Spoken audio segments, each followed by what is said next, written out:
muy interesante en este tema que es baja de propiedad, planta y equipos o baja de activos fijos, que es la terminología que más comúnmente utilizamos en nuestra jerga contable o profesional.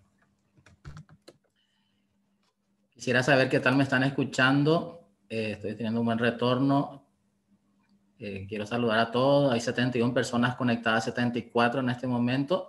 Y todos los que están ya conectados, perfecto. Es bueno saber que se escucha bien. Todos los que están conectados, muy buenas tardes. Y arrancamos nomás ya porque este tema es muy extenso. No es que tenemos muchas horas para desarrollar. Así que algunos temas yo lo voy a ir mencionando a vuelo de pájaro nomás. Y quiero darle más énfasis a los casos prácticos. Bueno, propiedad, planta y equipos es un rubro dentro de nuestro patrimonio consistente en bienes que van a ser utilizados en la producción de la empresa o para fines administrativos, como bien lo dicen las normas contables y también las normas tributarias. Lo que vamos a ver es así rápidamente en esta parte, en este recuento teórico, es el concepto contable y el concepto fiscal. En las normas contables y en las normas tributarias, nosotros tenemos activos fijos y tenemos reglas que seguir para poder dar de baja a esos bienes, tanto a nivel contable como a nivel tributario. Tenemos que tener las precisiones respecto a qué procedimientos vamos a aplicar para obtener o para poder concretar esa baja de los activos fijos. Bueno, las normas de contabilidad llaman a los activos fijos propiedad, planta y equipo en la NIC 16. Acá vamos a abreviar como PPE nomás a efectos de este material. Bueno, en la ley 6380, artículo 11, está la definición de activos fijos. Ahora bien, en las normas contables, nosotros tenemos nuestras reglas y en las normas fiscales, nosotros tenemos nuestras reglas y eso es lo que tenemos que tratar de coordinar a efectos de hacer una buena contabilización y a efectos de hacer una buena liquidación de impuestos. Profe, Y al respecto, la NIC 16 dice que propiedad, planta y equipo son los activos, elementos tangibles que posee la entidad para su uso en la producción o suministro de bienes y servicios, para arrendarlos a terceros o para propósitos administrativos. Si ustedes se fijan, dice en el inciso o en el apartado B, se esperan usar durante más de un ejercicio. Y los activos fijos, según la ley tributaria, ley 6380, son aquellos bienes tangibles que sean de propiedad del contribuyente para ser utilizados en producción y abastecimiento de bienes o servicios. Es muy parecida a la definición contable, para rentar a terceros o para propósitos administrativos, y se espera obtener uso de ellos por más de un ejercicio fiscal, con excepción de los bienes destinados para la venta, los cuales son inventarios. Ahora, algo muy importante que trajo la ley 6380, que es vital a la hora de realizar el procedimiento de baja de los activos fijos, es determinar el valor residual de los bienes del activo fijo, así como la depreciación. Es decir, a la hora de dar baja a un activo fijo, obviamente yo ya tuve que haber hecho al principio del ejercicio, al inicio del ejercicio, la determinación del valor residual. Y a la hora de la enajenación, es muy importante eso, hacer la depreciación proporcional a la fecha de la enajenación. O en todo caso, al mes de la enajenación. ¿Y qué es valor residual de un activo fijo? Es el importe que se estima que el contribuyente puede obtener por la disposición al final de su vida útil. ¿Qué significa eso? Simplemente, si yo deprecio completamente un mueble de mi propiedad, por cuánto yo podría vender o colocar ese inmueble para tener algún tipo de reposición. Y eso es valor residual. Esa es una estimación que tiene que hacer el propietario de la empresa a efectos contables, pero a efectos fiscales eso está reglamentado, eso está todo tabulado en las normas impositivas. en el decreto 3182, en el artículo 31. Bueno, y acá la depreciación de los bienes del activo fijo será la distribución sistemática del desgaste o deterioro que experimenta en el bien, el cual deberá considerar la estimación de vida útil para cada tipo de activo fijo. Bueno, entonces, desde el punto de vista fiscal, la depreciación tiene que ver con el tiempo, porque en el artículo 31 del decreto 3182 establece periodos de vida útil, o años de vida útil, pero contablemente puede no ser precisamente así. Contablemente, la vida útil de un bien se puede estimar por la producción, por la cantidad de productos que es capaz de elaborar o fabricar esa maquinaria, o la cantidad de kilómetros que puede recorrer un vehículo, etc. Para la contabilidad, un elemento de propiedad, planta y equipo se va a reconocer como activo cuando sea probable que obtenga beneficios futuros económicos derivados del mismo y el coste del activo para una entidad pueda ser valorado con fiabilidad. Bueno, entonces el reconocimiento es cuando yo tengo que reconocer como activo, cuando yo voy a obtener beneficios futuros y cuando el costo del activo pueda ser valorado con fiabilidad. Relación a los componentes, ¿qué es lo que yo voy activando dentro del costo? Tenemos que recordar todas las erogaciones en que se incurra hasta la puesta en marcha del bien. Lo que venga después de que el bien esté puesto en marcha en el depósito de la empresa ya no constituye parte del costo. Entonces, muy importante es, si es que nosotros vamos a activar algún tipo de erogación, tiene que ser todo lo necesario para la puesta en marcha del bien dentro del local de la empresa. Ahora, como estamos coordinando, estamos barajando, estamos mirando las normas contables y comparando con las normas fiscales, en el decreto anterior del IRASIS establecía el valor de los activos fijos también de una manera similar. Por eso entonces también comparamos un poquito con las normas anteriores. Y la norma actual también nos enseña que todos los gastos o erogaciones que se incurra hasta la puesta en marcha del bien van a poder activarse como parte del costo del activo fijo. Bueno, después de... Bueno, vamos a saltar más los modelos de revaluación, modelo del costo, porque lo que más me quiero enfocar es en este tema de las reparaciones extraordinarias, que es muy importante.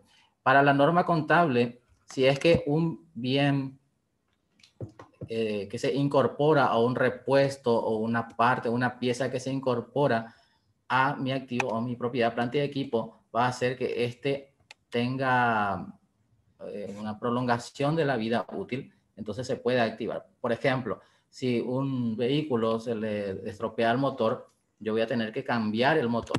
Bueno, ese motor va a hacer que ese vehículo pueda extender su vida útil o por lo menos llegar hasta los años de vida útil que se supone que el vehículo tendría que estar en funcionamiento, de no ser por la descomposición del motor.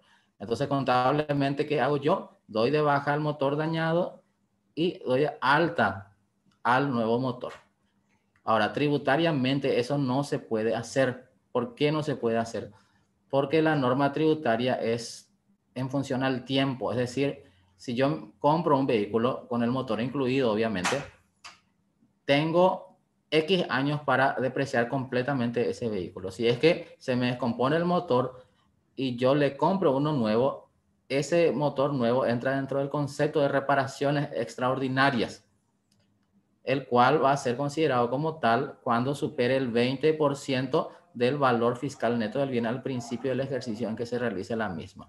Es decir, yo contablemente puedo dar de baja al motor, puedo dar de baja todo el costo, las depreciaciones acumuladas proporcionales de ese motor y dar de alta al nuevo motor en una línea por separado, obviamente una línea por separado para a partir de la fecha de incorporación, yo comenzar a aplicar la política contable de depreciación. Sin embargo, tributariamente, eso sería un gasto no deducible, la depreciación que yo revierta, o el costo, pero mejor dicho, el costo de esa reparación extraordinaria que yo doy de baja contablemente no va a ser deducible porque la deducibilidad en la norma tributaria está en función al tiempo.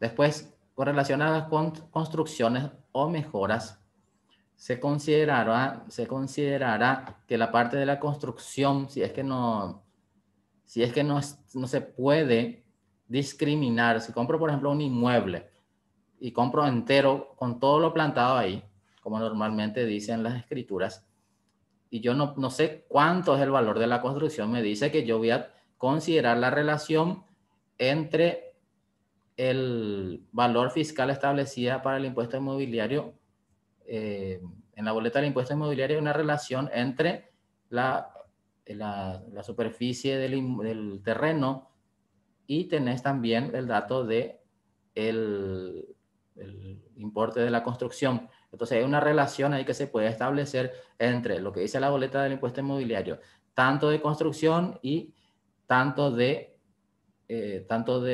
terreno. Y esa misma relación se lleva al precio de adquisición de las mejoras. Entonces, más o menos como que la boleta del impuesto inmobiliario nos da el porcentaje de construido y el porcentaje no construido para poder luego reconocer en la contabilidad cuánto es construcción y cuánto es solamente terreno.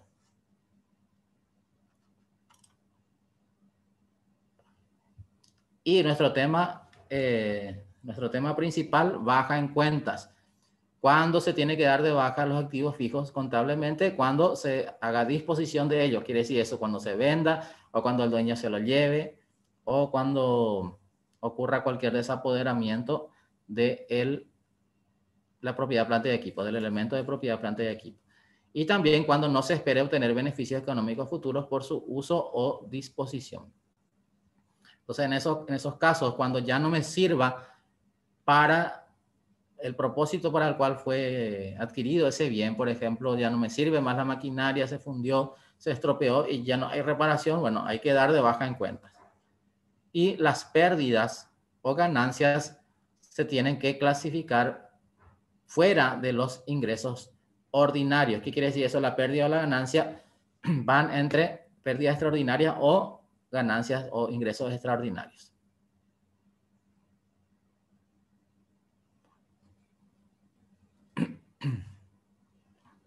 Después pueden leer esto, creo que hasta ahí nomás. Bueno, este es nada más para tener un material de consulta o más bien son citas de las normas contables y las normas tributarias aplicables.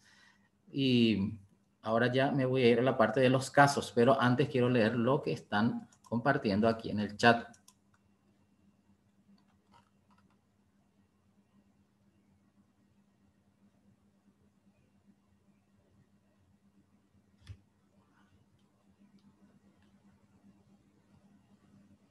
Bueno, ahora parece, hace rato estaban escribiendo, pero era solamente porque no se escuchaba. Ahora sí sale perfecto, no se estaba viendo bien, se corrigió todo eso ya. Bueno, ahora vamos a los casos. Esta parte teórica en realidad hice muy sintético porque vamos a ir directo al grano. Bueno, acá que tenemos en el material que después se va a compartir en el enlace del canal de YouTube de Convergencia Comercial. Tenemos, ¿qué es lo que tratamos de identificar a través de este anexo? Lo que tratamos de identificar son los elementos que clasificamos como mercaderías, como activos fijos o como repuestos. ¿Por qué eso es importante? Porque si yo, por ejemplo, me dedico a una mueblería, si yo tengo una mueblería, mejor dicho, y compro me fabrico un escritorio, yo tengo que definir si eso es mercadería o es activo fijo. Pues bien, acá este caso es la mueblería El Rincón de los Muebles. Y encontró los siguientes bienes. ¿Qué hacemos nosotros? Vamos analizando. Un ropero clásico de 3 cuerpos en el showroom, eso es mercaderías. Placar de melamina de puertas corredizas, eso es también mercadería. En lo que esté en el showroom, mayormente va a ser mercaderías. Muy pocos muebles y útiles vamos a encontrar ahí.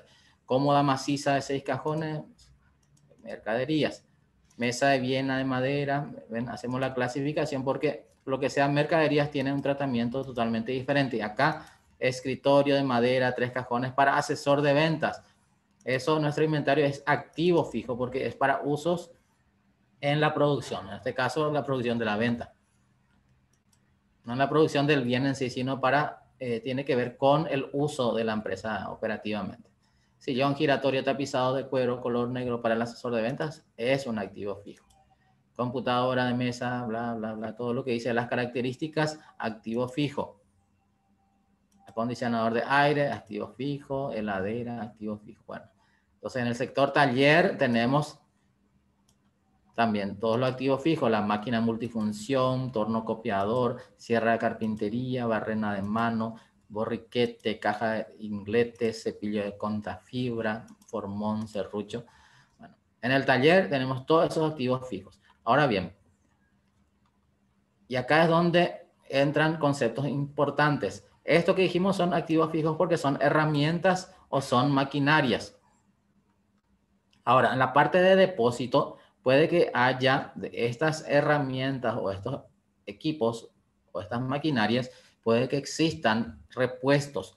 Lo que dice la norma contable es que si se hace algún tipo de cambio o reparación menor, estos, hoja de sierra, cables, clip, sierra circular, vienen a ser simplemente egresos del ejercicio. Es decir, se lleva todo a gastos. Nosotros en la contabilidad vamos a tener una cuenta que no es mercadería, que no son bienes de cambio, que serían repuestos. Están activados los repuestos como activos para posterior utilización. Sería como gastos que se difieren su uso o se difieren su tratamiento como gastos hasta el momento en que se utilicen. Sería gasto de aprovisionamiento estos. Se activan hasta que sean utilizados los repuestos. Ahora, si dentro de los repuestos tenemos algún tipo de repuesto, valga la redundancia, que haga aumentar la vida útil del bien, eso se va a activar, o sea, se va a llevar como activo fijo. Esa es una variación que podría tener el caso de los repuestos. Y la parte administrativa, esencialmente lo que tenemos aquí son activos fijos, propiedad, planta y equipo. Bueno, entonces, el propósito de esta parte es mostrarnos que hay activos que son fijos, activos, propiedad, planta y equipo, hay activos que son mercaderías y hay activos que son repuestos, que se los puede tratar como gastos de aprovisionamiento.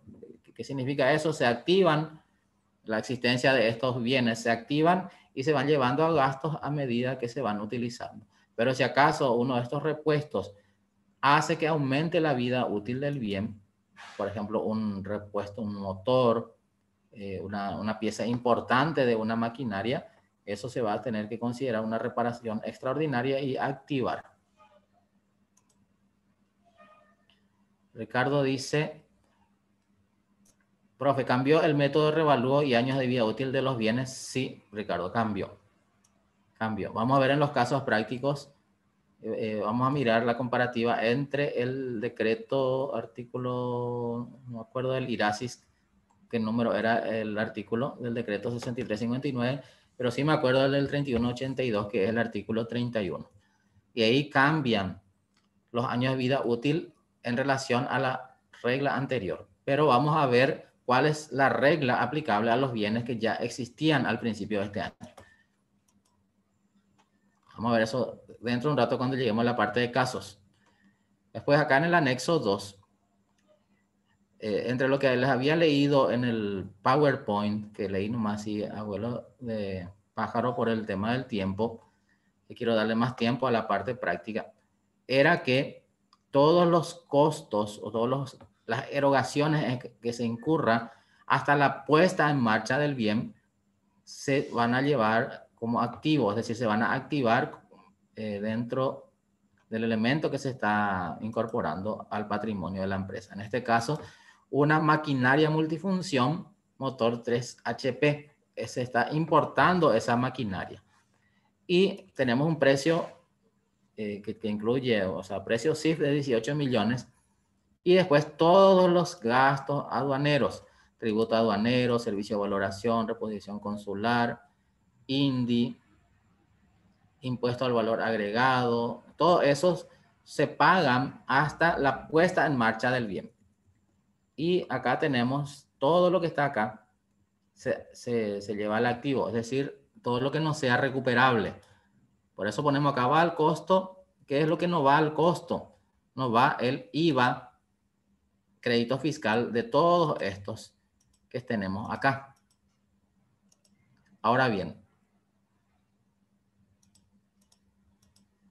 que sí va al costo, todos los gastos de instalación, flete hasta la fábrica, honorario del despachante, reposición consular, servicio de valoración, precio CIF, etc. Ni la dice sobre activar como llevar como activo, activar y luego pasar a gastos. Por favor, explicar un poco. El tema de los gastos de aprovisionamiento, le voy a mostrar cómo sería eso. Voy a poner acá en el anexo 1. Ejemplo de gastos de aprovisionamiento de repuestos. Entonces,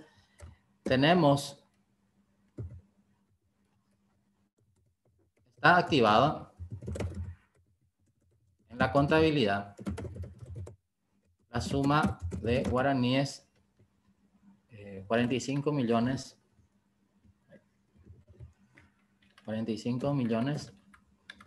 en concepto de repuestos de diversos.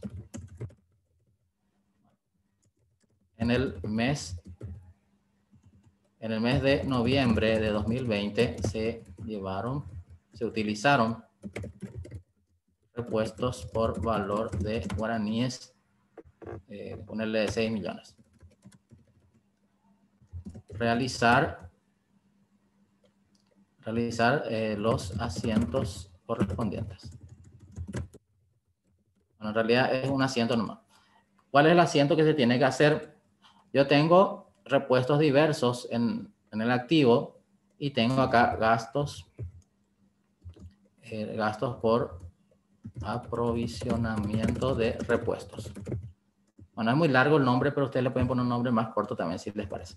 Se debita eso, una cuenta de egresos, y se acredita a repuestos diversos.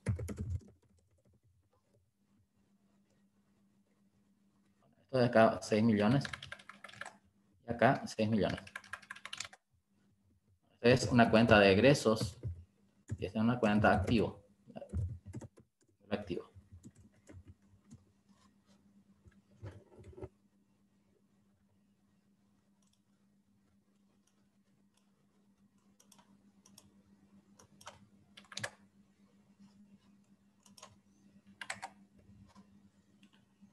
Bueno, es simplemente eso a lo que nos referimos. La misma cosa, si tengo papelerías y me compré papeles como para 2 años, yo no voy a llevar al gasto todos esos papeles. No voy a llevar directamente como gasto deducible ni como egreso para mi contabilidad. ¿Por qué? Porque tengo todavía papelería para utilizarla por otro año.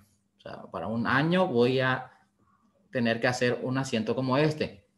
Voy a tener que llevar al gasto un activo que tengo yo en mi patrimonio. Eso no se pone en el cuadro de revalúo, porque estos no son propiedad, planta y equipo. Los repuestos que yo tengo no son propiedad, planta y equipo. Son gastos de aprovisionamiento que se van devengando a medida que se utilizan. O sea, un tratamiento, vamos a decir así, no es mercadería y tampoco es activo fijo. está en el medio, como en un limbo. Así que no se deprecian eso. Bueno, después, este ya está el ejemplo que va a quedar en el material. Ya vimos esto, ya les expliqué sobre el tema de de qué es lo que se activa, todos los gastos necesarios para la incorporación del bien al depósito de la empresa o al local de la empresa. Y qué va al costo y qué no va al costo. Acá tienen todos lo que sí y lo que no, dentro de este ejemplo por lo menos. Después en el anexo número 3. Ahí tenemos unos casos también muy interesantes de aprovisionamientos que aumentaron la vida útil del bien y por lo tanto se tuvieron que activar, y aprovisionamientos que no aumentaron la vida útil del bien, sino que simplemente los gastos de aprovisionamiento se devengaron como egreso o como resultado, como gasto deducible. El ejemplo que hicimos acá en esta parte es lo que tenemos acá en el anexo 3, en un primer caso. Dice así el primer caso: en fecha 3 de mayo de 2020 se realiza mantenimiento de la máquina multifunción de 3 HP, constatándose que necesita cambiar algunos pequeños repuestos que en el inventario están valuados al costo de 250.000 guaraníes.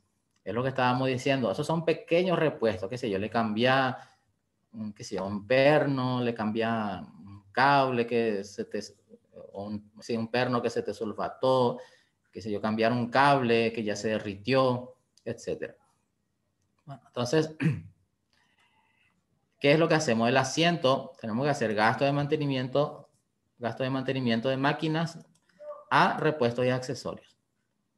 Que sería, acá yo puse gasto de aprovisionamiento de equipo. Eso podría ser gastos por mantenimiento de equipos.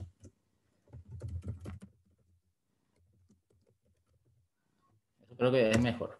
Gastos por mantenimiento de equipo o simplemente mantenimiento de equipo. Bueno, después el concepto por cambio de repuestos en máquina multifunción. Ese sería el primer caso, el caso más frecuente, que se cambia algún repuesto de la maquinaria, vos llevas de tu taller, o sea, de tu depósito de repuestos, llevas las mercaderías. Entonces vos necesariamente tenés que hacer ese paso, más todavía si es una empresa industrial, porque esos repuestos tienen que ir al costo de producción. Y como dice Gilda, forman parte del activo corriente. Sí, son gastos pagados, son gastos pagados por adelantado. Sí, algo así es. Es como un egreso diferido o gastos pagados por adelantado. Aquellos que vos no llevas al costo inmediatamente, sino a medida que se va utilizando. Así como dicen las colegas. Segundo caso. Primer caso está claro, son gastos de aprovisionamiento con los repuestos. Ahora bien, en fecha 5 de mayo de 2020 se constata un mal funcionamiento en el torno copiador para madera. O sea que ahí ya se va volviendo más interesante. Dice, el personal técnico constata que se debe cambiar el motor y se adquiere el motor en guaraníes 3.300.000 IVA incluido y se incorpora inmediatamente a la maquinaria para continuar la producción. La máquina está activada en la contabilidad con estos saldos al cierre del presente ejercicio. Acá tenemos datos totales. El valor histórico revaluado total, 8.551.535. Depreciación acumulada total, 3.375.280. Y el valor neto total, 5.176.255. Que es la diferencia entre el valor histórico menos la depreciación acumulada. Ahora bien, ¿qué datos más hay acá? Según los datos de la contabilidad, al adquirirse la maquinaria hace algunos años, en base a los datos del presupuesto de compra de la misma, el costo del motor corresponde al 40% del importe total, con lo que los importes correspondientes al motor a ser reemplazados son estos. Bueno, acá, ¿qué es lo que hicimos? En base a datos de la contabilidad, que tenía documentos donde figuraba donde figuraba el presupuesto detallado de la maquinaria, el costo del motor corresponde al 40% del importe total.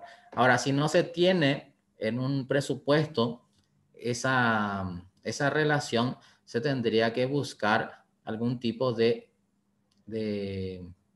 dictamen técnico o alguna referencia técnica que nos digan cuánto podría salir, cuánto podría costar un motor de esas características, pero incorporado dentro del precio de la maquinaria. Porque no es lo mismo un motor comprado así en sueldo que un motor que forma parte del precio de una maquinaria. Entonces tendríamos que buscar alguna información que nos dé esa referencia. En este caso, para simplificar nomás, bueno, los datos de la contabilidad, en base al presupuesto de compra, determinó el 40% del importe total. Entonces, ¿qué hacemos? De todos estos datos que tenemos acá, hacemos la proporción. Valor histórico del motor, 40% del total. Depreciación acumulada del motor es el 40% de la depreciación acumulada total. Y el valor neto del motor es, bueno, simplemente la diferencia entre el valor histórico menos la depreciación acumulada. Entonces, cuando hay datos, se puede hacer este tipo de cosas. Y contablemente, de acuerdo a lo que vimos, a las normas contables, se tiene que dar de baja. Ahora, ¿qué pasa cuando se incorpora al activo fijo? Entonces, cuando yo compro esa maquinaria por 3 millones más IVA, tengo que activar máquinas industriales, 3 millones, IVA crédito fiscal 300.000. Y acredito la forma de pago por la compra de un motor nuevo para máquinas multifunción. Y eso se deprecia en el cuadro de bienes de uso, se deprecia en una línea por separado siguiendo el mismo criterio adoptado como política contable. Se le puede dar años de vida útil hasta el punto máximo de años de vida útil permitido para ese activo fijo. Es decir, si el activo fijo tiene 10 años de vida útil según la norma vigente, máximo 10 años es lo que se le puede dar como años de vida útil a para poder llevar al gasto deducible esa adquisición. Ahora, contablemente, donde suele generarse más discrepancias con la parte fiscal, uno le tiene que dar la cuota de depreciación, tiene que determinar en base a la capacidad de producción. Es donde muchos simplemente prefieren seguir el método lineal, que es por tiempo. O sea, que mi maquinaria, si tiene 10 años de vida útil, en 10 años yo llevo al costo. Y eso yo llevo a mi costo de producción también. Lo cual, contablemente, no es la precisión más acertada o la precisión que se necesita a la hora de hacer el costeo. O sea, para hacer bien se tiene que llevar la depreciación en base a las unidades de producción y no en base al tiempo. Y es donde se generan las diferencias contables y tributarias, que la única forma de subsanarlas es a través de la aplicación de impuestos diferidos. Después, en el 5 de mayo de 2020, nosotros hicimos la incorporación al activo fijo y ahora tenemos que hacer la baja del motor dañado. Bueno, contablemente, ¿qué hacemos? Tomamos los datos que calculamos acá, la depreciación acumulada, el valor histórico revaluado y el valor neto del motor. Este valor neto del motor, 2.070.502, representa el costo por la baja de máquinas industriales. Y la depreciación acumulada, que era 1.350.112, que estaba en el haber, acá, estaba en el haber, 1.350.112, se debita para poder cancelar el saldo correspondiente a ese motor. Y se acredita al valor revaluado del motor en base a la proporción que habíamos visto un poquito más arriba.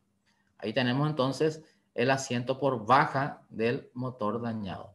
Y este asiento por baja va a ser un gasto no deducible, es decir, el costo por la baja de esta maquinaria va a ser un gasto no deducible, a no ser que se implemente el procedimiento de impuestos diferidos. ¿Qué significa eso?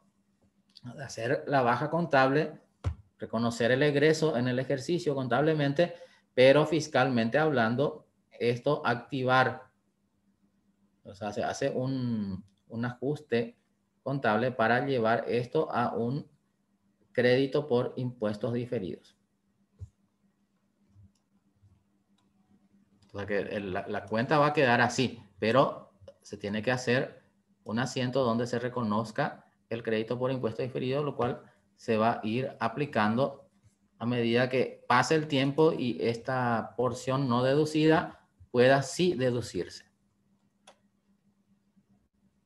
como depreciación del ejercicio. Bueno, entonces, esa sería la forma. No vamos a ver impuesto diferido acá porque es una técnica que requiere un módulo especial. Después tenemos otro caso. Dice, en fecha 10 de septiembre de 2020, se procede a la venta de un inmueble, propiedad de la empresa, en la suma de 7 millones de guaraníes más IVA. Al cierre del ejercicio, según los datos de la contabilidad, los valores correspondientes a este inmueble son. Y tenemos valor histórico del terreno revaluado, valor histórico del edificio revaluado, depreciaciones acumuladas del edificio y valor neto del edificio y valor neto total. Bueno, tenemos todos los datos acá. Se vendió el inmueble por 710.500.000, IVA incluido. Estamos hablando de una empresa. Estamos hablando de una empresa, por eso se vende con IVA. Y por eso nomás tiene contabilidad también. Bueno, entonces se vende con IVA y luego viene el asiento de baja del activo fijo. ¿Qué es lo que hacemos acá? Revertimos la depreciación acumulada del ejercicio, revertimos, o sea, llevando al debe. El costo de venta del inmueble viene a ser el valor neto total, 383.702.598. Ese es el total del costo de venta. Y doy de baja al valor revaluado de los terrenos y los edificios. O sea que siempre cuando voy a dar de baja un activo fijo, voy a tener que hacer dos pasos. Uno, el primer paso, si es que estamos hablando baja por venta, tenemos que hacer el asiento de venta y luego el costeo. En el costeo se revierte la depreciación acumulada que tiene saldo acreedor, se revierte y se lleva ese saldo de depreciación acumulada correspondiente a ese activo fijo, se lleva al debe y se acredita al valor histórico revaluado hasta se lleva al valor histórico revaluado. ¿Para qué? Para poder cancelar el saldo de terrenos y edificios correspondiente a ese inmueble en particular. Bueno, y la diferencia es el costo de venta del inmueble. Ahora bien, acá no vemos todavía los detalles. Hay detalles que acá está implícito nomás. Acá tenemos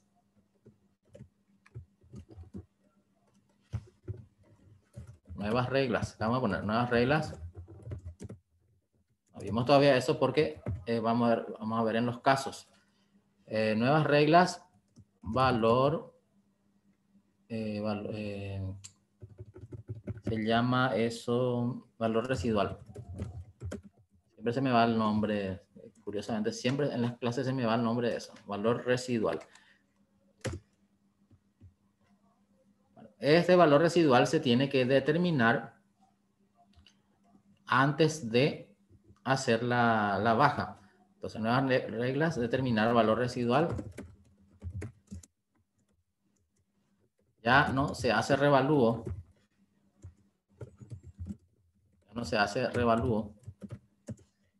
Y una nueva regla, se puede hacer la baja en la fecha de la enajenación.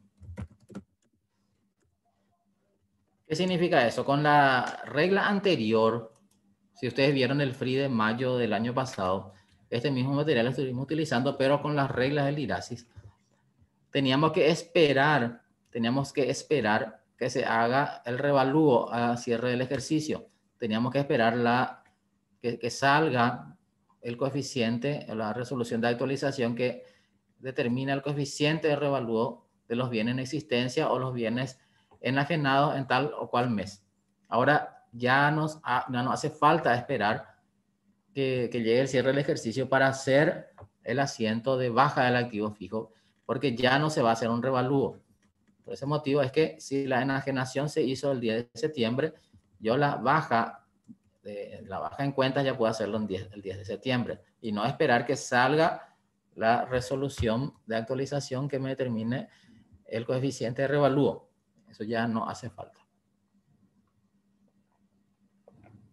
Pero sí que hace falta que yo determine el valor residual. ¿Por qué es importante determinar el valor residual? Porque lo que es depreciable proporcionalmente se debe llevar a la depreciación del ejercicio. Por ejemplo, tenemos acá 10 de septiembre. Pasaron 8 meses más 10 días. Se tiene que depreciar 8 meses más 10 días de este edificio en cuestión, en base a los años de vida útil restantes. Se hace el cálculo por 12 meses de la depreciación que le correspondería a ese año, por los 12 meses, y después se hace la proporción, se divide por 12 y se multiplica por 10, o se divide por 365 días y se multiplica por los días en que sí se utilizó ese activo fijo. Eso vamos a ir viendo. En los casos acá hay una planillita, o sea que hay más ejercicios, más casos, donde vamos a ver ese tema. Perla dice, ¿cómo se realiza la depreciación del edificio? Primera vez se va a realizar los revalúos y la depreciación es el caso de una entidad sin fines de lucro que anteriormente no realizaban los asientos contables. Bueno, la depreciación del ejercicio. Vamos a ver eso en los casos. Esos casos de depreciación están acá. Por lo menos en los primeros casos muestro más a full todos los procesos y después para los siguientes ya vamos viendo nomás a los casos particulares. Pero cómo se hace la depreciación, vamos a ver. Acá ya nos da todos los datos nomás ya, como para ver el procedimiento general para dar de baja. Y ahora vamos a la parte de casos propiamente. Y acá donde tenemos varios casos para analizar. Específicamente tenemos 6 casos. Bueno, vamos al caso particular. Un bien que se arruina antes de llegar al término de su vida útil. Bueno, según este enunciado, en fecha 31 de octubre de 2020, una máquina industrial se descompone y la reparación valdría casi lo mismo que adquirir uno nuevo. Entonces, la administración de la empresa decide venderlo como un repuesto o como chatarra a los recicladores. Y enseguida encontraron un comprador que les ofreció la suma de 550,000 por la misma y se llevó la maquinaria descompuesta. Fecha 31 de octubre. Entonces tenemos, se hace la venta de esa chatarra, 550,000 IVA incluido y se pone recaudación a depositar, 550,000, ventas de maquinaria 500,000, IVA, débito fiscal, 50,000. Bueno, esa es por la venta. Ahora tenemos que hacer el asiento de costeo y baja. Para eso necesitamos información. Antes de la enajenación, los valores de la maquinaria vendida quedaron los siguientes valores. Valor histórico revaluado al 31 de diciembre de 2019, 12,500,000. Y acá es donde se genera la primera gran interrogante. Preguntaron hace rato si los años de vida útil cambiaron. Acá tenemos el decreto actual 3182 de 2019. Tenemos en este caso maquinaria. A ver si cambió algo en maquinaria particularmente. Acá tenemos maquinaria, dice 10 años de vida útil. 10 años de vida útil. Vamos a ver en el decreto 6359. Este es el decreto 6359, que es el que fue derogado con el cambio de la ley. Bueno, las maquinarias tienen 10 años también en esta en esta reglamentación vieja. Así que los años de vida útil de la maquinaria no cambia. Pero sí cambia, por ejemplo, equipo de informática, que antes era 4 años. Y con esta nueva reglamentación, los equipos de informática son 2 años de vida útil nomás. Equipos de informática 2 años, ¿ven? A la mitad se cortó la vida útil. En este tipo de casos es donde yo tengo que tomar la regla que estaba vigente al momento de incorporarse el bien al activo. Pero eso vamos a ver un poquito después. Ya les adelanto nomás. La depreciación acumulada hasta el cierre del último ejercicio y el valor neto fiscal al cierre del 2019. La regla es los años de vida útil que voy a considerar es de la norma vigente al momento de la adquisición. Y acá dice un botoncito que dice ver norma o un enlace, mejor dicho, hipervínculo. Bueno, y saltamos acá en este artículo 104 del decreto 3182. Dice, a los efectos de asignar un valor residual a los bienes del activo fijo y del activo fijo biológico que aún posean años de vida útil sujetos a depreciación, el contribuyente deberá aplicar el porcentaje de valor residual del valor fiscal neto según el tipo de bien dispuesto en el artículo 31 del presente decreto al cierre del ejercicio fiscal 31 de diciembre de 2019 o 30 de abril de 2020 y 30 de junio de 2020. ¿Qué significa eso en términos sencillos? Que si yo tenía bienes en existencia al cierre del último ejercicio del IRASIS o del IRAGRO, en el caso del IRAGRO, yo voy a considerar los años de vida útil.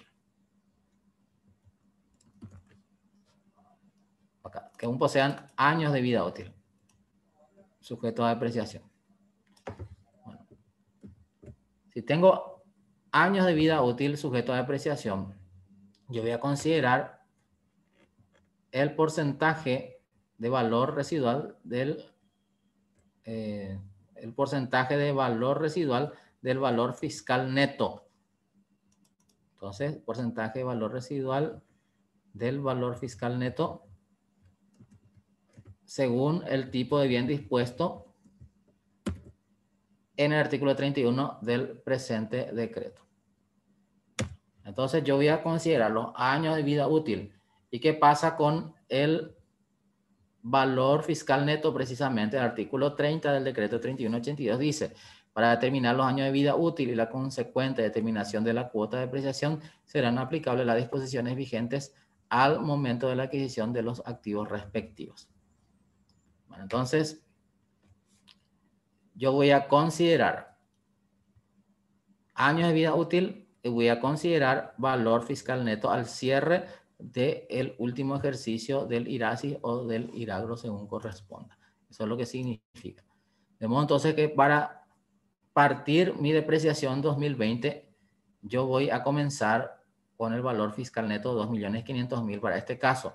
Y los años de vida útil en el decreto del IRASIS era de 10 años, al igual que el decreto del IRE. No hay ahí ningún tipo de variación, pero tampoco eso se va a tener en cuenta. Lo que se va a tener en cuenta es con qué años de vida útil cerró el ejercicio anterior. Y me dice que los años de vida útil restante al cierre del último ejercicio era de 2 años. O sea, me faltaba 2 años nomás ya, 2020 y 2021, para depreciar completamente esta maquinaria. 2 años nomás faltaba. Con razón se estropeó ya. Bueno, y cuando se cierra el ejercicio 2020 le va a quedar uno más nomás ya, que es lo que acabamos de leer acá.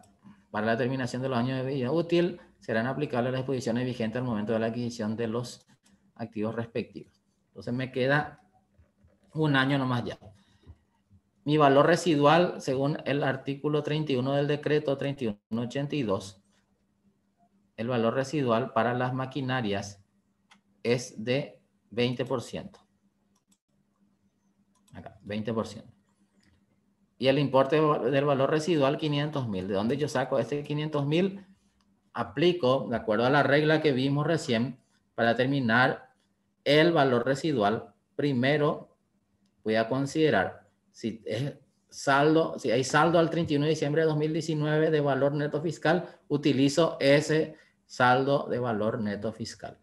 Aplico el porcentaje de valor residual y en este caso me sale 500,000.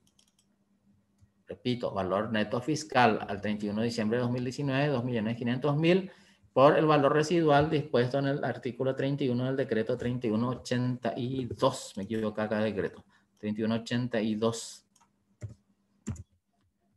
Es un 20%. Y el porcentaje de valor residual es 2.500.000 por 20%. Y el valor residual lo encontramos acá en el artículo 31 del decreto 3182. Bueno, valor sujeto a depreciación. ¿Qué es valor sujeto a depreciación? Es el importe depreciable. El importe depreciable viene a ser igual al 100% menos el porcentaje de valor residual, que es 80%. Llevando esto a monto, si resto 2.500.000 menos mi valor residual, 2 millones. O aplico 2.500.000 por 80%, me sale 2 millones también, que es lo que se va a depreciar. Si yo quiero calcular la cuota de depreciación, tengo que partir del valor sujeto a depreciación. Vale decir, si al 31 de diciembre de 2020 tenía un año de vida útil restante, yo voy a hacer la fórmula valor sujeto a depreciación dividido cantidad de años de vida útil restante más 1. Sería 2 millones dividido 2. 1 millón. Lo que me falta llevar, o sea, 1 millón lo que va a ser la depreciación de ese ejercicio. Pero esta es por 12 meses. Este es el anual. Yo tengo que hacer una proporción porque mi enajenación se hizo el 31 de octubre. Entonces yo voy a tener que hacer esa cuota de depreciación dividido 12 y multiplicar por 10. Actualizo mi depreciación acumulada, que al principio era 10 millones y ahora subió la depreciación 833.333 más, siendo mi depreciación acumulada este que tenemos aquí en rojito. Y mi valor fiscal neto a la fecha de la enajenación era, antes era, a ver, me estás tirando. C15, ¿cómo sale esto? Mi valor fiscal neto viene a ser el valor histórico revaluado menos mi depreciación acumulada hasta el 31 de octubre, que es 1.666.667. Bueno, este procedimiento es un poquito más complejo ahora. Entonces, lo que necesitamos hacer en primer lugar es, voy a poner acá, determinar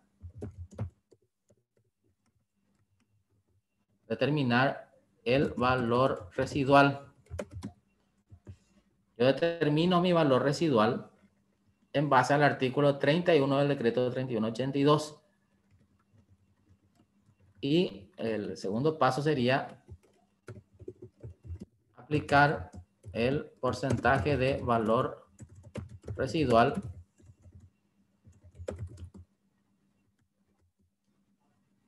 al valor neto fiscal del bien. El valor neto fiscal del bien puede variar. Si es que era un bien en existencia al 31 de diciembre de 2019, voy a tener que considerar el dato de mi cuadro de revalúo del ejercicio 2019 al cierre.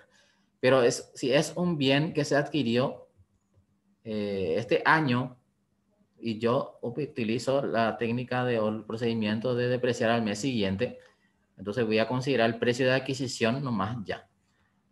La misma cosa, si yo estoy en el año 2021 y el año 2020 compré una maquinaria, yo voy a tener que hacer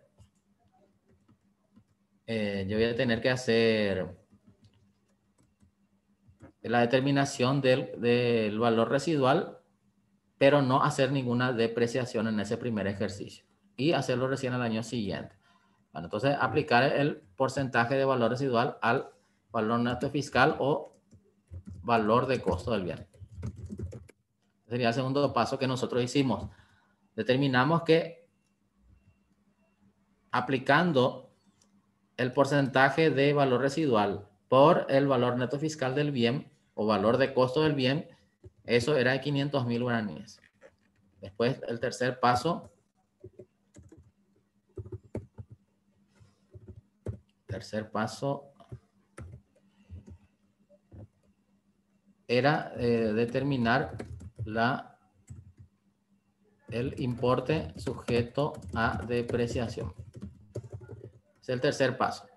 Cuando yo tengo el valor neto fiscal, tengo que hacer valor neto fiscal o costo menos importe valor residual. Ese sería mi importe sujeto a depreciación. El otro paso es, una vez que tengo el importe sujeto a depreciación, aplicar los años de vida útil sobre la base del importe sujeto a depreciación. Tengo el importe sujeto a depreciación y sobre ese importe sujeto a depreciación yo determino o sea, aplicar los años de vida útil sobre la base del importe sujeto a depreciación. Sería eso calcular la cuota de depreciación sería sobre la base del importe sujeto a depreciación y los años de vida útil.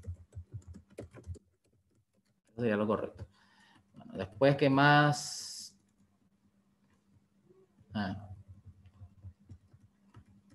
Este cálculo es anual. Se debe realizar la proporción al tiempo utilizado en el año. Es muy importante. Hicimos esa proporción todo para que sea proporcional, para no llevar al costo por un periodo que yo realmente no utilice ese bien. Y después el último paso sería actualizar el valor revaluado o sería actualizar valor revaluado, no es valor revaluado, actualizar depreciación acumulada y valor neto fiscal del bien. Esto paso, realizar el asiento de baja que viene a ser el asiento de costo. Este sería una especie de resumen de paso a paso de lo que... Bueno, voy a poner silencio, eso me está mensajeando y me molesta.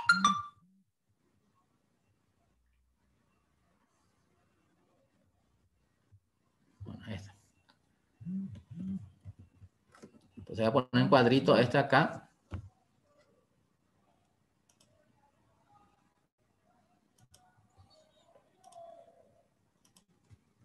Y este es el procedimiento que hay que aplicar.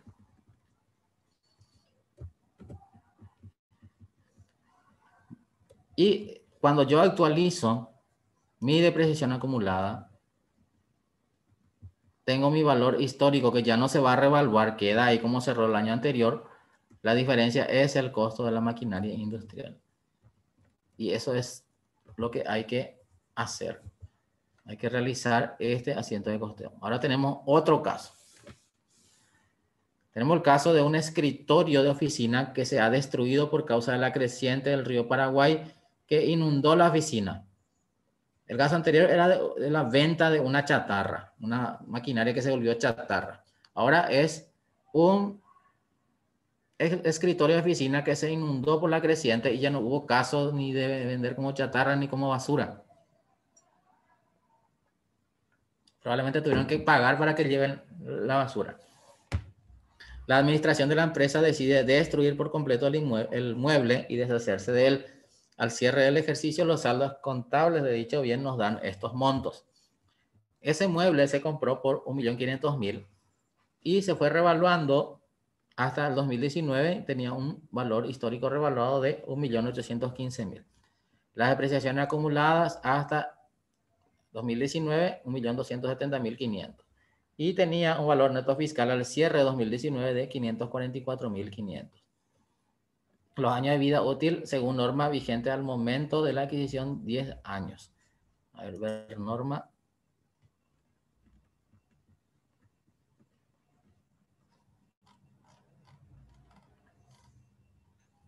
Me mostraba otra cosa en realidad, pero muebles y útiles tenemos 5 años. Según la regla actual es 5 años. Decreto 3182. Para el decreto del IRASIS, el IRASIS, acá yo por ejemplo no copié IRAGRO, pero para el IRASIS por lo menos era muebles de equipos 10 años. Bueno, acá tenemos 10 años para el IRASIS y para el IRE tenemos 5 años. Entonces de 10 años bajamos a 5. IRE 5 años, IRASIS 10 años. Pero ¿qué voy a utilizar? ¿Qué norma voy a utilizar? Lo que leímos es para determinar los años de vida útil y la cuota de apreciación serán aplicables las disposiciones vigentes al momento de la adquisición de los bienes respectivos. Quiere decir, la disposición decía en su momento 10 años de vida útil total. Así que vamos a seguir con ese conteo. 10, 9, 8, 7, 6. Si al cierre del ejercicio 2019 dice que tenía 3 años de vida útil, eso no va a cambiar. Al año siguiente va a ser 2 años. Se va a cerrar con 2 años de vida útil restante al 31 de diciembre de 2020. Y sobre estos 2 años de vida útil restante se va a calcular la cuota de depreciación. No sin antes determinar el valor residual. 10% me dice para el valor residual de los bienes del activo fijo que son muebles, equipos, valor residual 10%. Valor residual, decreto 3182, 2019. Bueno, entonces tenemos ver norma, importe de valor residual. Este 10% aplico sobre el valor neto fiscal al cierre del 2019. 54.450. Quiere decir que cuando termine la vida útil de este mueble, este va a ser el monto que según la reglamentación se espera, el monto por el cual se espera vender ese activo, 10%. Y de el valor neto fiscal al 2019, que era 544.500, yo tengo que excluir 54.450, que es el valor residual. Quiere decir que el valor sujeto de depreciación es 490.054. Vamos a hacer otra vez acá para que vean. 544.500 era el valor neto fiscal al cierre del 2019. Yo le tengo que restar el importe del valor residual para que me dé 490.050. Ese 490.050 es el valor sujeto a la depreciación. Voy a calcular mi cuota de depreciación anual, que viene a ser por 12 meses, es valor sujeto a depreciación dividido cantidad de años de vida útil restante más 1. Sería 490.050 dividido 3, 163.650. Si voy a hacer la proporción, o sea, tengo que hacer la proporción al 18 de mayo de 2020. Voy a dividir ¿cuánto era? 163.650. ¿Por cuántos días voy a dividir? Bueno, acá en el comentario puse un calculito. 366 días dividido, 366 porque este año es bisiesto. Dividido, a ver, 31 días de enero, más 29 días de febrero, más 31 días de marzo, más 30 días de abril, más los 18 días de mayo, es igual a 139 días. Entonces sería cuota de depreciación por los 12 meses o por los 366 días, dividido 366 por 139. Y me sale cuota de depreciación proporcional 62.037 guaraníes. y yo tengo que actualizar la depreciación acumulada. Estos pasos están acá. Sería el quinto paso. Actualizar la depreciación acumulada sumándole, sumando 1.270.500 más 62.037. Sale 1.332.537. Y mi valor neto fiscal se actualiza. Sería valor histórico revaluado menos la depreciación acumulada. 482.463. Y este es el costo a la fecha de la enajenación.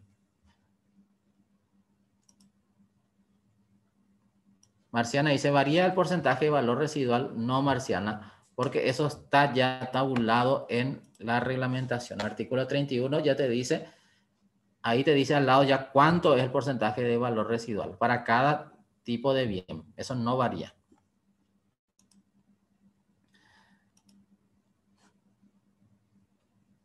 Bueno, hasta acá me siguen bien. Está bien, es comprensible hasta acá. Los pasos están acá. Estos 6 pasos hay que hacer. Determinar el porcentaje de valor residual. Después, aplicar el porcentaje de valor residual al valor de costo del bien o el último valor neto fiscal al cierre del ejercicio anterior, según corresponda. Después, determinar importe sujeto de apreciación restando valor neto fiscal o precio de costo menos importe de valor residual. Después, calcular la cuota de apreciación anual sobre la base del importe sujeto de apreciación y los años de vida útil restante. Ese cálculo es anual, se debe realizar la proporción al tiempo utilizado en el año. Y actualizar la depreciación acumulada y valor neto fiscal del bien y realizar el asiento de baja, que sería el último paso. ¿Podemos acceder al material? Sí, van a acceder al material. Seguramente la profe Vivi les va a avisar cuando termine el free. Les va a avisar sobre el canal de YouTube, cómo acceder al material. Le va a dar todas las indicaciones seguramente. Normalmente esto se sube el video al canal de YouTube y ahí están, en la descripción está el enlace del Drive donde se encuentran los materiales. Sadi, ¿qué tal, Sadi? ¿Cómo estás? A ver qué dice Sadi. El asiento de la apreciación sería simplemente la cuota depreciable y la cuenta de depreciación. Sí, el asiento, bueno, el asiento de depreciación lo hacemos acá. En estos ejemplos que yo le doy, en realidad no hice los asientos de depreciación. Eso es un buen punto.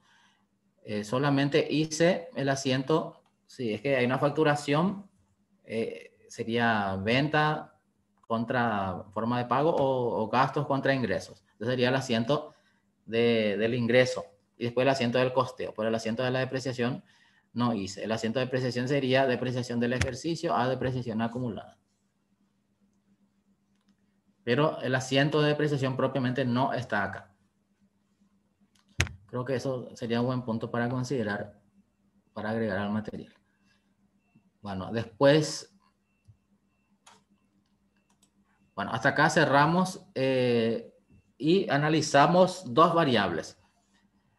Como este mueble se dio de baja porque se destruyó, hay dos opciones que tiene el contribuyente. Primero es revertir el crédito fiscal y dar de baja en la contabilidad sin comunicar a la SED. Esa es la primera alternativa. Y la segunda alternativa es comunicar a la SED y dar de baja como pérdida extraordinaria.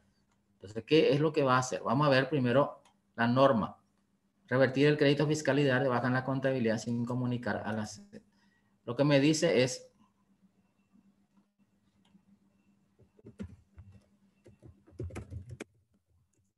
Se me cambió los enlaces cuando fui incorporando material. Bueno, el artículo 57 del decreto 3184 habla de pérdidas extraordinarias. Las pérdidas sufridas por caso fortuito o fuerza mayor en los bienes del negocio o explotación, así como las originadas por hechos punibles cometidos por terceros contra los bienes aplicados a la obtención de rentas gravadas por el impuesto, serán deducibles como gasto del ejercicio siempre que se comunique dentro de los 30 días siguientes de conocido el hecho a la administración tributaria. O sea que hay que comunicar dentro de los 30 días. Se tiene que hacer con una denuncia policial. Entonces estamos hablando de pérdidas por caso fortuito o fuerza mayor. Fuerza mayor, el agua que entra en tu casa, en tu negocio, por la crecida. Se hace la denuncia ante la policía, se deja constancia y la copia de la denuncia se envía a la administración tributaria junto con una nota donde dice que, donde da el parte de que se arruinó un mueble o un equipo, una maquinaria, se arruinaron mercaderías.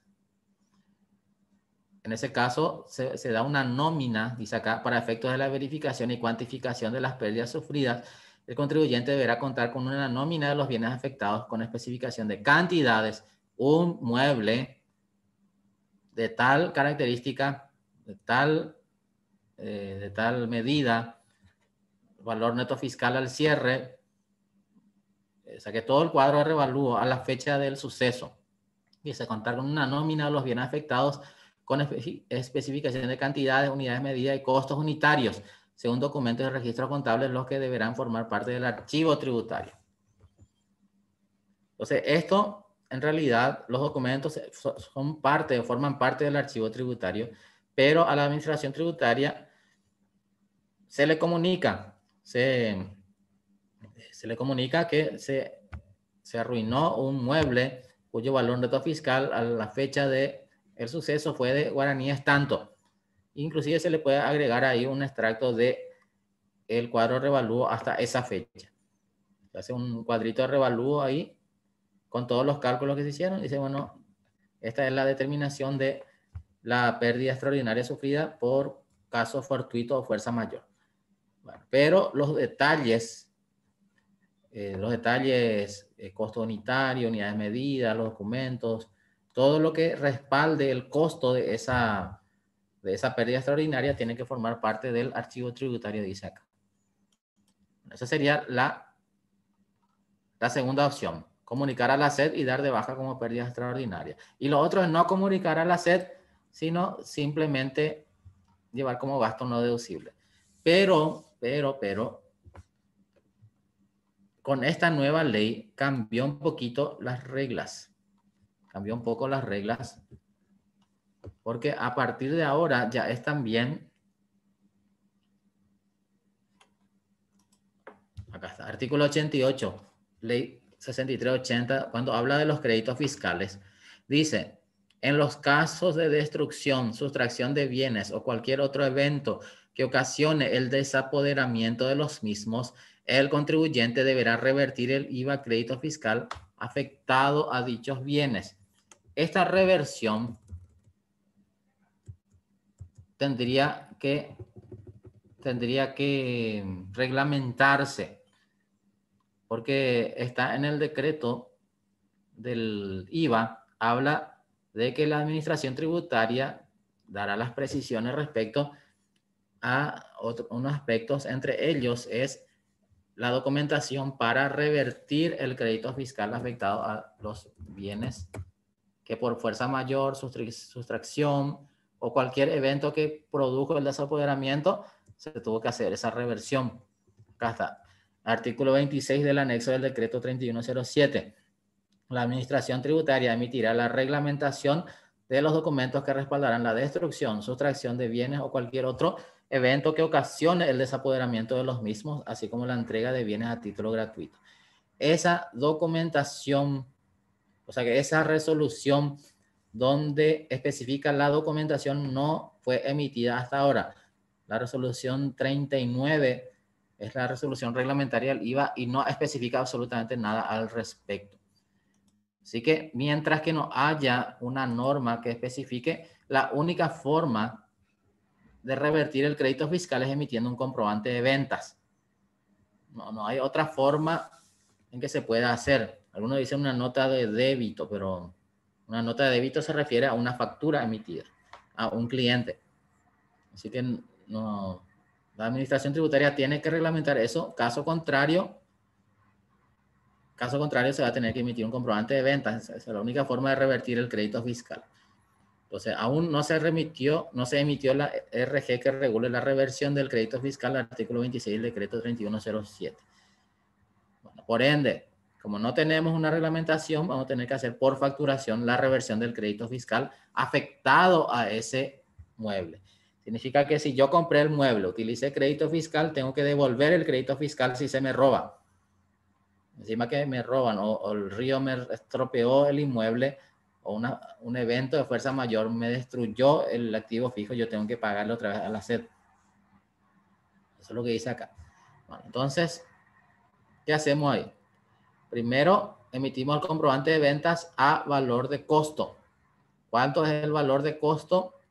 Valor de adquisición, mejor dicho, 1.500.000. Entonces yo acá tengo ingresos. Al hacer la facturación, reconozco una cuenta de ingresos por inmueble destruido. Ahora bien, dentro de las operaciones a título gratuito,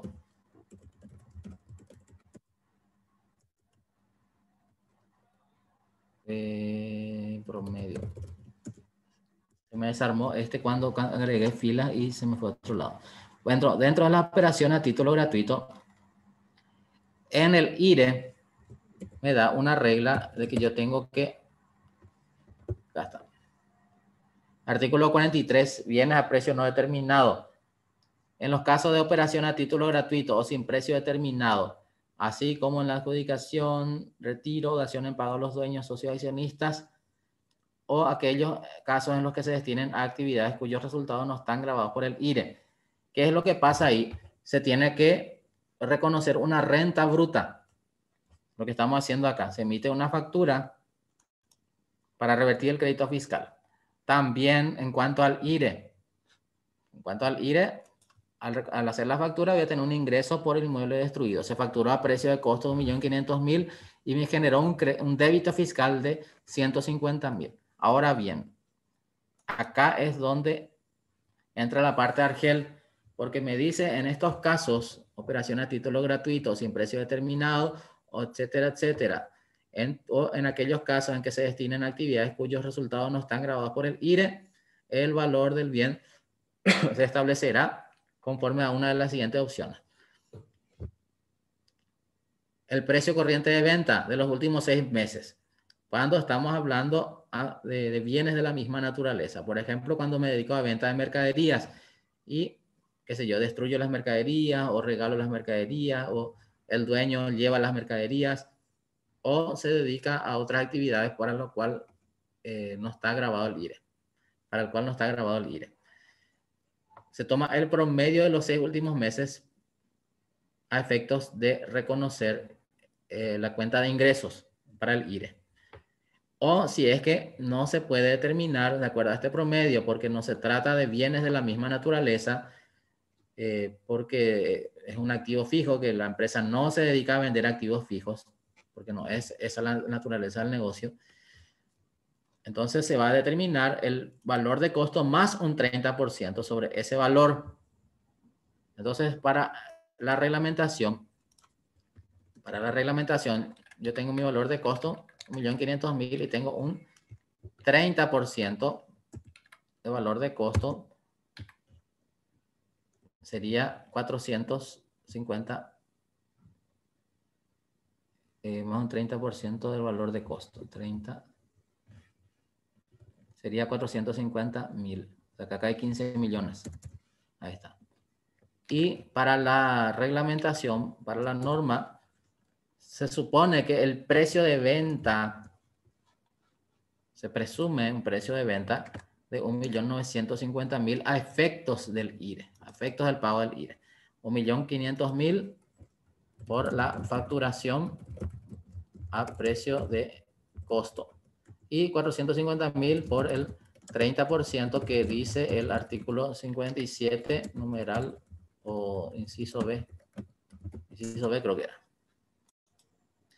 Numeral 2.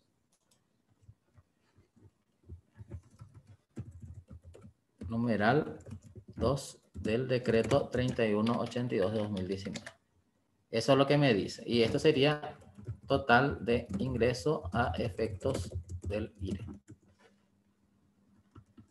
Y eso está acá. Yo puse nomás en forma analítica para poder ver elemento por elemento. Este 1.500.000 ingresos por mueble destruido es por haberse facturado a precio de costo. Y este 450.000 ingresos por mueble destruido es por ese 30% que me dice que ajuste el artículo 57 del decreto 3182. El IVA débito fiscal se calcula sobre el valor de costo, o sea, sobre el importe de la factura.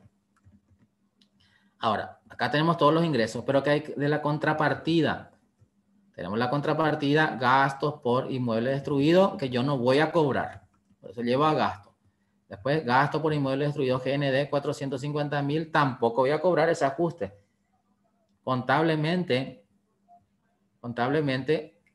el ingreso por mueble destruido, contablemente se anula con 1.500.000 del gasto. Contablemente también este ajuste fiscal que hago, ingreso por inmueble destruido, se ajusta contra esta cuenta de egreso de 450.000. O sea, contablemente no hay un efecto acá, es un efecto neutro en el resultado del ejercicio. Contablemente sí, donde hay una pérdida es acá, en el asiento del costeo. Estamos hablando contablemente, porque al hacer la reversión por el precio de costo, nosotros calculamos hace rato valor neto fiscal 482.463. La depreciación acumulada 1.332.537. Y el valor revaluado 1.815.000, que es el que está acá arriba, que ya no se actualizó más porque ya no hay más revalúo. Contablemente, entonces, el efecto es que se disminuye el patrimonio por el valor neto fiscal o el valor neto contable del bien destruido, del mueble destruido. Pero fiscalmente hablando, se reconoce un ingreso, 1.500.000 más 450.000 del ajuste fiscal exigido. O sea, tenemos 1.950.000 de ingreso bruto. Y de esos 1.950.000 del ingreso bruto, voy a poner acá 1.950.000 ingreso bruto fiscal.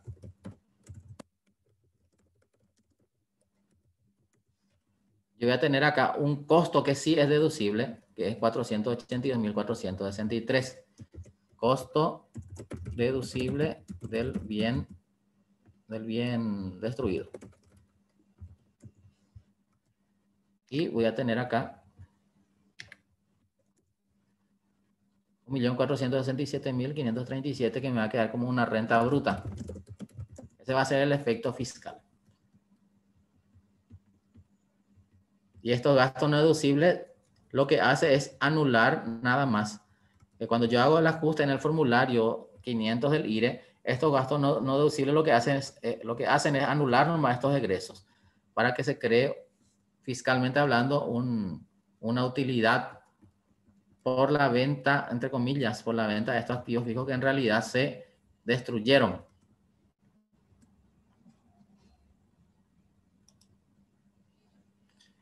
Se hace una factura innominada. O, sí, se hace una factura innominada, sin nombre, como me permite el decreto 6539. El IVA no se debería calcular por los 1.950.000. Es muy importante tu pregunta, Norma, porque lo que me dice el decreto, o sea, la ley, no es el decreto. La ley me dice en el artículo 85, base imponible en la afectación o uso o consumo personal, adjudicaciones, operaciones a título gratuito o sin precio determinado, la base imponible es el valor de costo del bien. Eso dice el artículo 85, numeral 4 de la ley. Quiere decir que si voy a dar de baja, voy a tener que emitir la factura a precio de costo. Digo emitir la factura porque hasta ahora la administración tributaria no emitió la resolución donde diga cómo se tiene que documentar la reversión del crédito fiscal. Entonces tiene que ser a precio de costo según el artículo 85, numeral 4 de la ley. Sadi dice, no está mal que haga la factura a nombre de la empresa. Podés hacer a nombre de la empresa, pero le pones ahí una leyenda que diga sin valor comercial. O sea que no se puede, obviamente, utilizar el crédito fiscal desde la factura de la propia empresa, pero se pone sin valor comercial. Silvana dice una consulta. ¿Qué pasa con las ganaderas que cerraron su ejercicio el 30 de junio de 2020? Van a depreciar por 6 meses nomás ya el 31 de diciembre de 2020. Sí, tienen que hacer por 6 meses. Tienen que hacer por 6 meses porque tenemos que recordar que en la depreciación se toma por unidad de tiempo. O sea que sería por periodos de 12 meses. Entonces tu depreciación va a ser por 6 meses. Muy importante la pregunta de Silvana. Yo no me puse a pensar en eso. Pero si compraste, ponerle que tu activo fijo tiene 5 años de vida útil y comenzar a depreciar a partir del 1, sería a partir del 1 de julio de 2020. Entonces vas a tener que hacer la proporción de 6 meses. Y no va a cerrar el último ejercicio, te va a quedar 6 meses, 0,5 años de vida útil restante. Eso es lo que va a pasar. Para el último ejercicio en que se vaya a depreciar.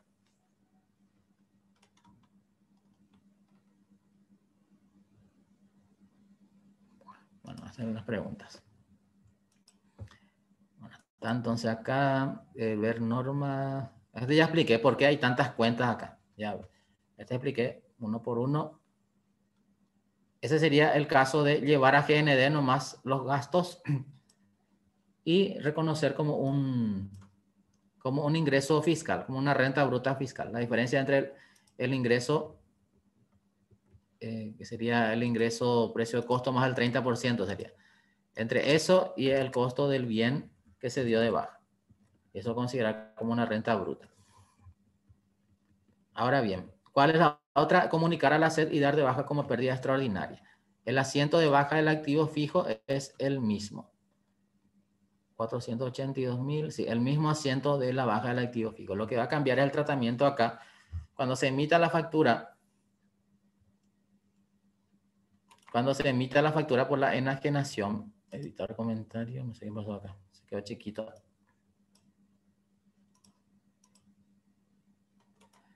Chiquito. Editar comentario. Bueno, lo que va a cambiar es el tratamiento. Ven como acá había muchos gastos no deducibles porque no se comunicó a la SED y se dio de baja así nomás. Bueno, si se comunica a la SED de acuerdo a las reglas del artículo 57 del decreto 3182, pérdida extraordinaria, se va a poder considerar como gasto deducible la baja de ese mueble. Entonces yo voy a revertir ingreso por baja de muebles útiles, 1.500.000, IVA débito fiscal 150.000 y voy a considerar acá el IVA gasto no deducible por los 150.000 que es el débito fiscal. Después el asiento de costo es el mismo.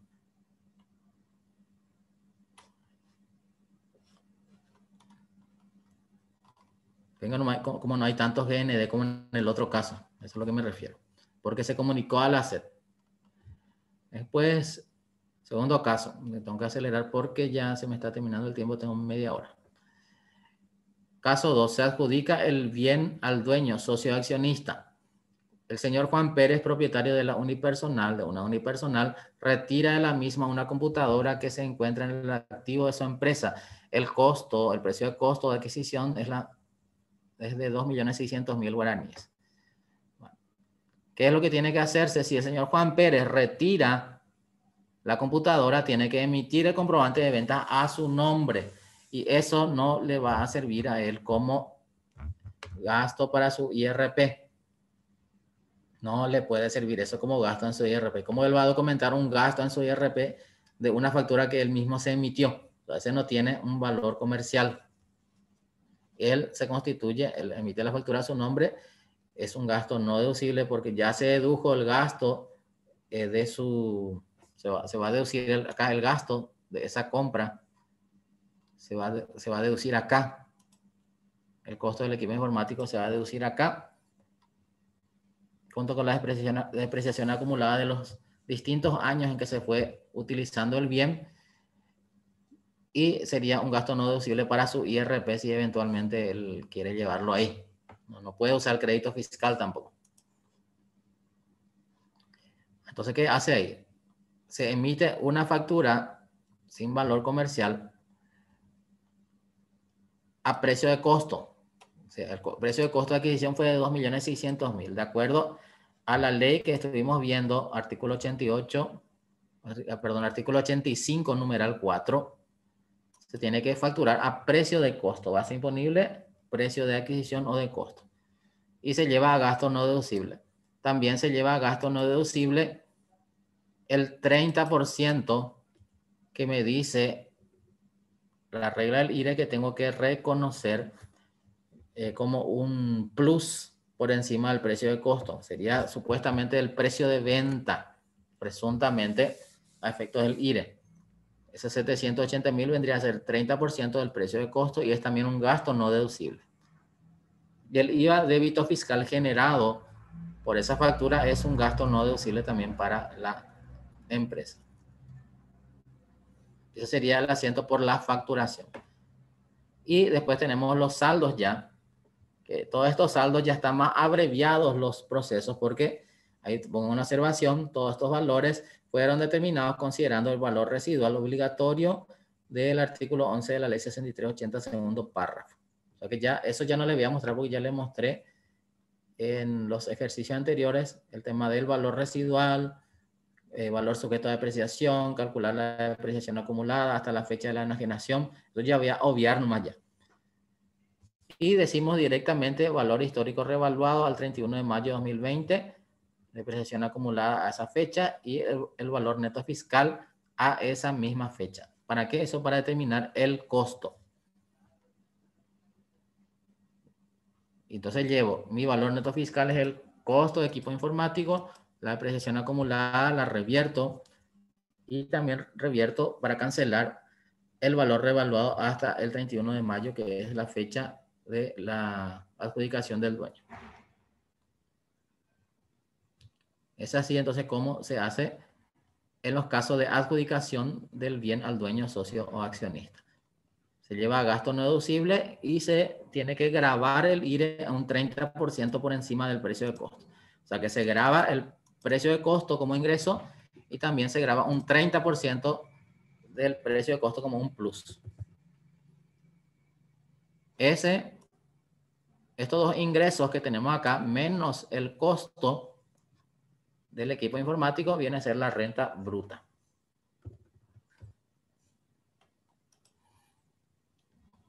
Y no termina ahí. Ojo, de acuerdo al artículo 40 de la ley 6380, eso es presunción de distribución de utilidades. Artículo 40, norma, eso se desarmó. Bueno, estamos cerca. Hecho generador, artículo 40, numeral 3. Todo retiro de fondos, afectación de uso o consumo personal de bienes o servicios por parte del dueño, consorciado, socio accionista, sin contraprestación, incluido el pago de gastos personales a favor de aquellos y sus familiares. Vale decir, por esto hay que pagar, no solamente IRE, sino también IDU.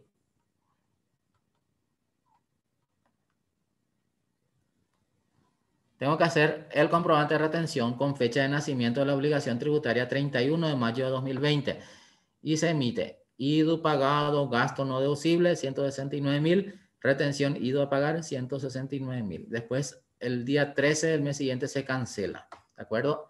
A las reglas de la resolución 31 de 2019. Caso 3. ¿Qué pasa si se dona el bien del activo fijo? A ver, el señor Juan Pérez, dueño de la unipersonal, decide donar un lote de sus muebles usados al Colegio Nacional Héroes del 70. Una vez realizados los trámites reglamentarios, el precio de adquisición es de guaraníes 2.200.000.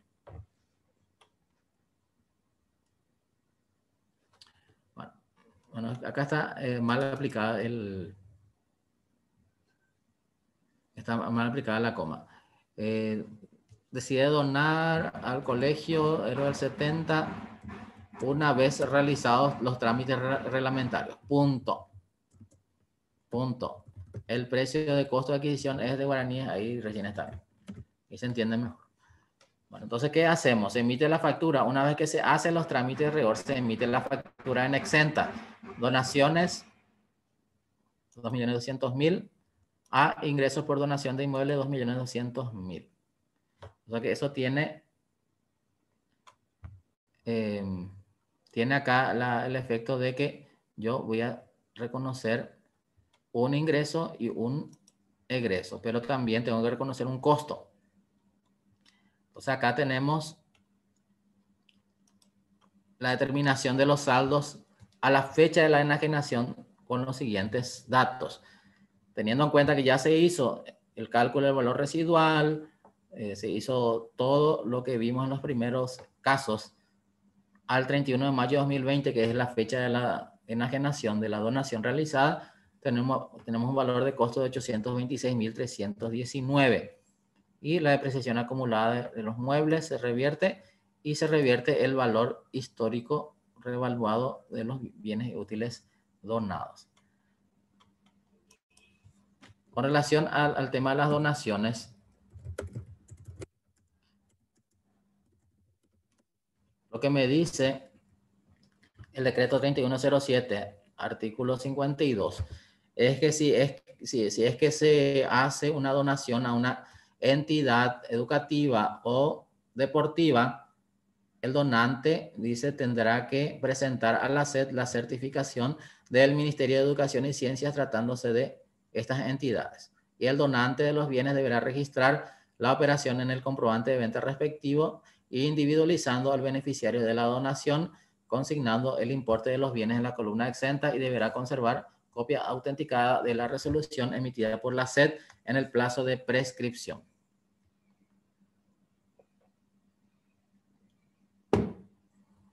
Para recordar, el anexo del decreto 1030-2013, que era reglamentario del IVA, hablaba un poquito más en detalle del trámite que se tenía que hacer y decía, a los efectos de acceder a la exoneración prevista en el inciso I del numeral 1 del artículo 83 de la ley, la entidad beneficiaria, que vendría a ser la entidad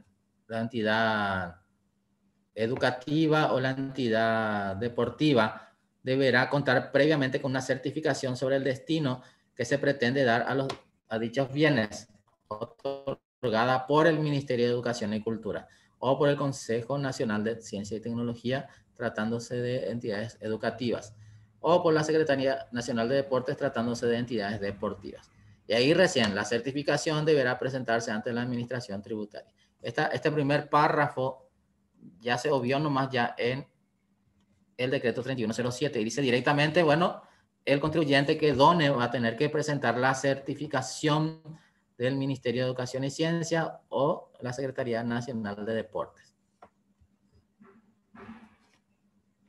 Sí, nomás ya dice más abreviado.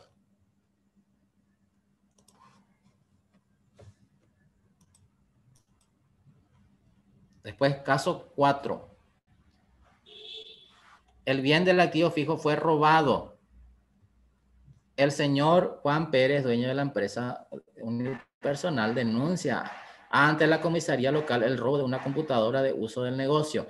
Comunica a la SED en el plazo reglamentario y la computadora no estaba bajo póliza de seguro. Al cierre del ejercicio, los saldos contables arrojan estos valores actualizados a la fecha del suceso. Tenemos precio de adquisición 1.900.000. Valor histórico revaluado 2.070.000. Depreciación acumulada toda la fecha del suceso 517.500 y valor neto al 31 de mayo de 2020. Y observación, se considera ya determinado el valor residual establecido por la ley. Encima que me robaron, me dice el artículo 88 de la ley 6380 que se tiene que revertir el crédito fiscal afectado a esos bienes. O sea que compré una computadora, usé el crédito fiscal, tengo que devolver el crédito fiscal. Y voy a tener que hacer esto. Hago la denuncia ante la policía, facilitándome el reconocimiento como pérdida extraordinaria, artículo 57 del decreto 3182. Y hago así el asiento. Primero hago la facturación al precio de costo, 1.900.000, reconozco como un ingreso, IVA de débito fiscal para pagar 190.000, pero esta cuenta de ingresos, como yo denuncié el hecho a la SED, o sea, hice la denuncia policial e informé a la SED, hay un efecto neutro acá. 1.900.000 se neutraliza con este y queda cero. Pero sí me queda un IVA gasto no deducible de 190.000, que como yo tengo que revertir el crédito fiscal, eso va a ser para mí, sería para mí un gasto. Porque tampoco es que alguien me va a devolver el crédito fiscal que estoy revirtiendo. Si de repente era una nota de crédito, sí.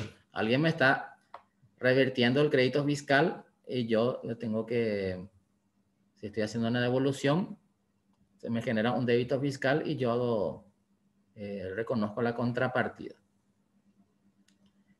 En este caso, si hago una devolución me devuelven dinero o me acreditan el saldo a mi favor para una siguiente compra, pero acá no pasa nada de eso. 190.000 es un gasto, un dinero perdido que tengo que pagar.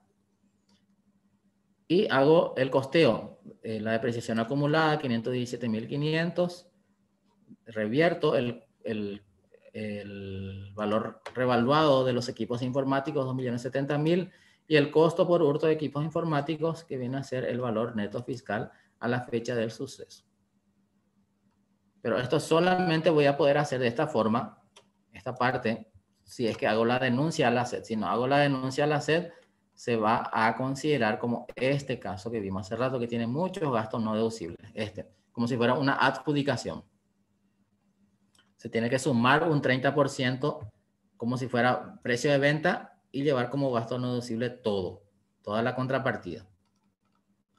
Pero en el caso de hurto que se comunica a la SED, el único perjuicio, no, en realidad son dos perjuicios. Uno de ellos es que te robaron un bien.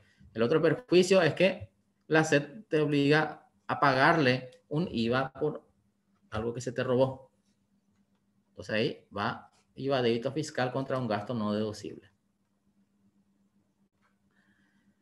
Ahora bien, caso 5, creo que me queda caso 6 y ya terminamos el free.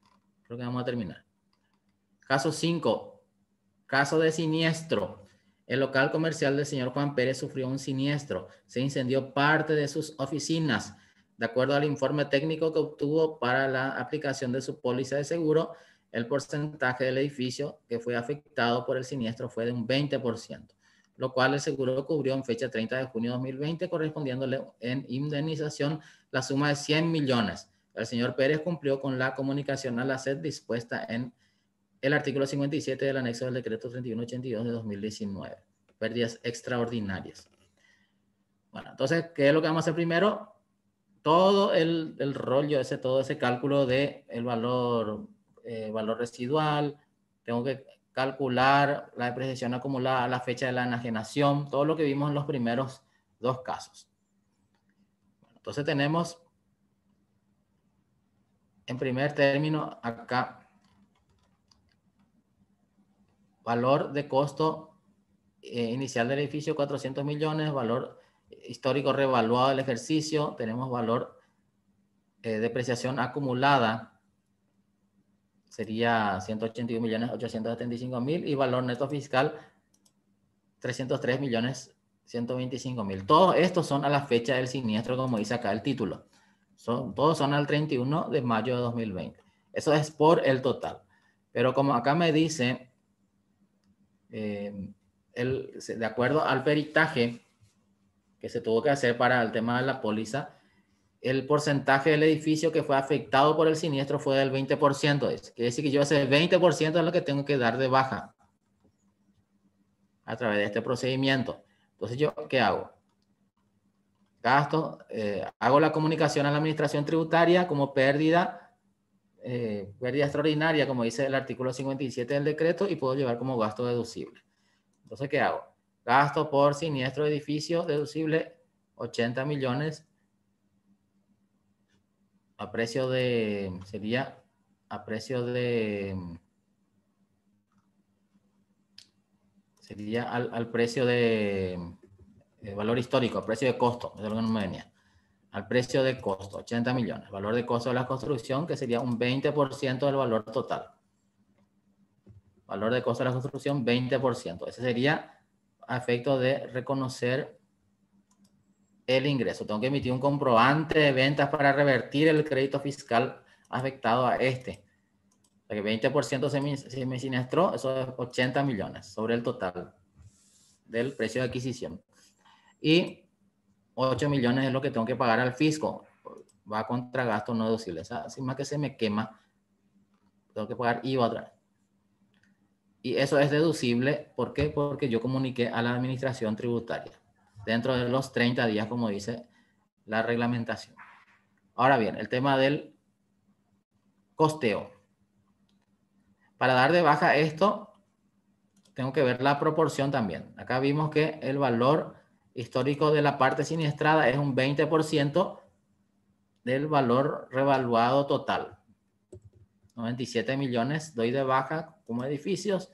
La depreciación acumulada del edificio, 20% de la depreciación acumulada total, revierto, y el costo del edificio, o de la porción del edificio que se siniestró, 60 millones 625 mil. Pues acá está la determinación del costo cuando se hace la baja. Pero hay también una recaudación a depositar por ingresos de indemnización por el siniestro, 100 millones. Y ahí es donde me dice la reglamentación del IRE, para la determinación del monto deducible, se tomará el valor contable de dichos bienes menos el valor de los salvados, las indemnizaciones y los seguros percibidos. En caso de que la suma de estos tres últimos conceptos resulte mayor al valor contable, se tratará como ingreso gravado. En este caso, el efecto de este siniestro es el siguiente. Yo tengo un costo de edificios siniestrado de 60 millones. Y tengo 100 millones de ingresos por indemnización por siniestro y tengo también un gasto deducible de 80 millones. Ok. Lo que me dice la norma es lo siguiente. Valor fiscal de los bienes, 303 millones 125 mil. Se trata de el valor fiscal total del edificio, 303 millones 125 mil. Porque después habla de lo salvado. ¿Cuánto se salvó? La diferencia entre... Se salvó. ¿Cuánto se salvó? La diferencia entre el total menos la parte siniestrada. Esto es lo que se salvó. Las indemnizaciones, 100 millones se cobró. Y el resultado, 30 millones 375 mil. 39 millones 375 mil. Entonces eso viene a ser lo que me dice el decreto. En caso de que la suma de estos tres últimos conceptos resulte mayor al valor contable, se tratará como ingreso gravado. Que yo tengo acá, tengo valor fiscal de los bienes, valor de los salvados y las indemnizaciones. O sea que sería, en caso de que la suma de estos tres últimos, dice valor contable de dichos bienes, menos el valor de los salvados, indemnizaciones y seguros sería. Esos dos nomás son realidad. 342 millones 500 mil vendría a ser la suma de los salvados más las indemnizaciones. 342 millones 500 mil. Menos las indemnizaciones.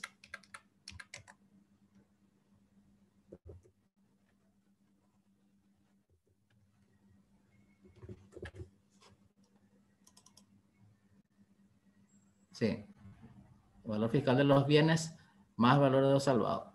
Menos las indemnizaciones. Si la suma de estos tres últimos es mayor que el valor contable, se tratará como ingreso gravado.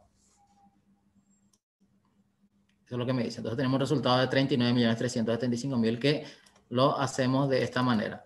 La indemnización 100 millones menos el costo del edificio siniestrado es 60.625.000. Me sale el mismo resultado. Es un poco complicado, nomás como acá ellos hicieron la reglamentación, pero traduciéndolo a esos números vendría a ser esto. Sumo el valor fiscal de los bienes más el valor de los salvados y resto con la indemnización. Si el valor de fiscal de lo salvado más el valor fiscal de los bienes totales es mayor que la indemnización, es un ingreso grabado. O sea, el cálculo aritmético que se hace acá. Y hecho de otra forma, lo que tengo acá es una indemnización menos un costo, sería un costo deducible. Eso solamente para ver el resultado global nomás de la operación. No es que eso afecte a algunos de los asientos que estamos haciendo. La indemnización se factura en exenta. Acá quiero mostrar nomás que en cierta forma digamos que se ganó ahí. Porque el costo del siniestro del edificio era 60 millones. 60 millones acá y vos cobraste 100. Y acá en esta parte tenés un efecto neutro. 80 millones menos 80 es neutro. Así que contablemente no hay una ganancia, sino la ganancia contable está entre la indemnización y el costo del edificio siniestrado. Bueno, vamos a hacer este caso 6 y ya terminamos el free. Explico nomás. En caso del extravío, el señor Juan Pérez realizó una gira de promoción y de los bienes y servicios ofertados por su empresa en la zona de Itapúa. Antes de volver de la gira, no encontró el proyector multimedia. Se le perdió el proyector multimedia en síntesis, que había llevado para proyectar las presentaciones.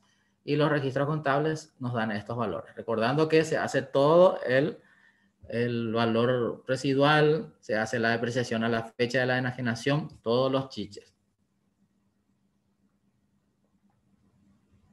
¿Qué obtengo de eso? Un valor neto fiscal o precio de costo de 1.164.375. Si no se hace la denuncia a la policía, a la comisaría, y si no se hace la comunicación a la SED, se le da este tratamiento. Se tiene que facturar a precio de costo 1.500.000 o precio de adquisición del equipo para revertir el crédito fiscal sobre 1.500.000. Y se tiene que agregar un 30% de ese precio de adquisición para que tributariamente para el IRE se considere un precio de venta de 1.950.000 a esos efectos. Contrapartida son gastos por extravíos de equipo, gastos no deducibles sería ese.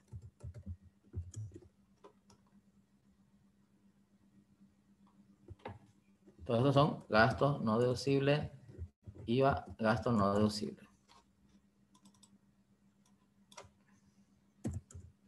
Ahí sería. Estos gastos no son deducibles porque no se hizo la comunicación respectiva a la administración tributaria. Y si vas a tener acá como renta bruta, es como si fuera una venta normal por 1.950.000, se va a deducir el costo por el extravío del equipo. Y la diferencia sería la renta bruta.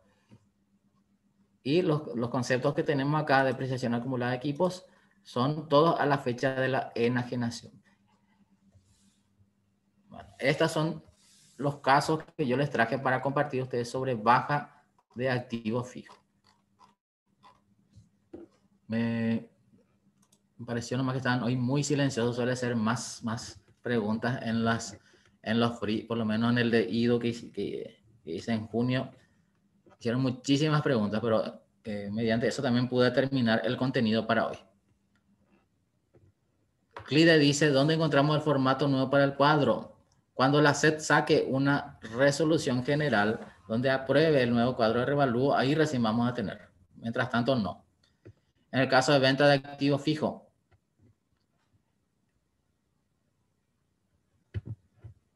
la indemnización facturamos en exenta. En el caso de venta de activos fijos, no. Eso Norma preguntó hace rato, no sé si en el caso de venta de activos fijos se refiere a su pregunta anterior. Bueno, en caso de venta de activos fijos se factura normal. Si se vende, se factura el precio real de la operación y después se costea. Se costea revirtiendo la depreciación acumulada hasta la fecha de la enajenación, considerando siempre el valor residual. Se da de baja el saldo, se acredita al saldo revaluado del activo fijo que se está vendiendo y la diferencia es costo de venta. Pero este asiento de costo es la matriz. Esta es la matriz. Este es el formato de todos los asientos de costeo de activos fijos.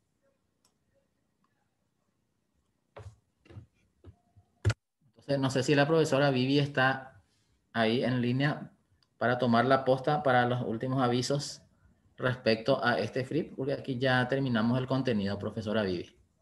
Aquí estoy, profe. ¿Cómo están?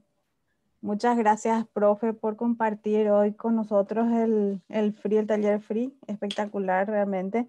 Es un caso que todos los días preguntan en los grupos. Hace poquito nomás hicieron varias consultas al respecto.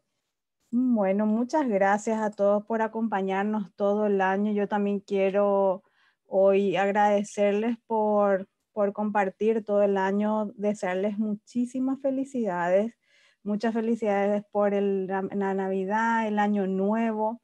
También quiero aprovechar para invitarles a los cursos que vamos a tener en enero. Vamos a tener cursos de verano en enero de IRE e IRP. También tenemos el curso de CEPRELAT del sector automotriz, inmobiliario, cooperativa. Empezamos un grupo nuevo de Management Expert en tributación, en finanzas y un nuevo curso que es Gabinete Contable y Tributario. Empezamos en el mes de febrero. Así es que están cordialmente invitados y recuerden que todos los materiales y la grabación de hoy van a encontrar en nuestro canal de YouTube y el enlace debajo del video para descargar los materiales. Cuídense muchísimo, muchísimas felicidades. Realmente cuiden en este tiempo a sus seres queridos, no nos hagamos de los locos por querer reunirnos y arriesgarle a nuestros familiares, exponerle, así es que tomen todas las medidas sanitarias para esas reuniones. Dios les bendiga a todos.